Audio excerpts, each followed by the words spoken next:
আসসালামু আলাইকুম গাইস, আমি চলে আসছি আলাউদ্দিননগর পশুহাটে। এখানে দেখবো একটা ছাগল কেনার জন্য, দেখি কেনা যায় নাকি। পলাশো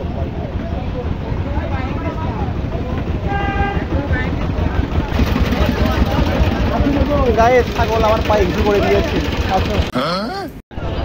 ইতিমধ্যে আমি ছাগলের হাটে চলে আসছি, এখন আমি ভিতরে যাবো, দেখি কিরকম কি দাম হয়। তো গাইজ আমরা হাটের মধ্যে প্রবেশ করে ফেললাম। আমাদের বাজেট কম, সেই জন্য আমরা ছোট্ট বাজেটের মধ্যে ছোট্ট একটা বাচ্চা কিনবো, ছাগলের বাচ্চা।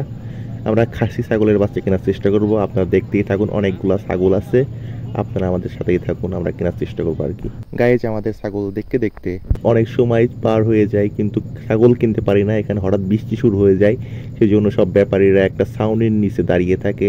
আমিও ছাউনির নিচে আশ্রয় নিই এবং ছাগল কেনার ভিডিওটা আমি করতে পারি নাই। গাইস অবশেষে আমার ছাগল কেনাটা আমি আরো গেছিলাম ছাগলের হাটে। যে আমাদের ছাগল, আমার ছাগল কেমন হয়েছে অবশ্যই কমেন্টে জানাবেন। কয়টা দিকে নিচ্ছি এটা আসলে এই মুহূর্তে বললাম না।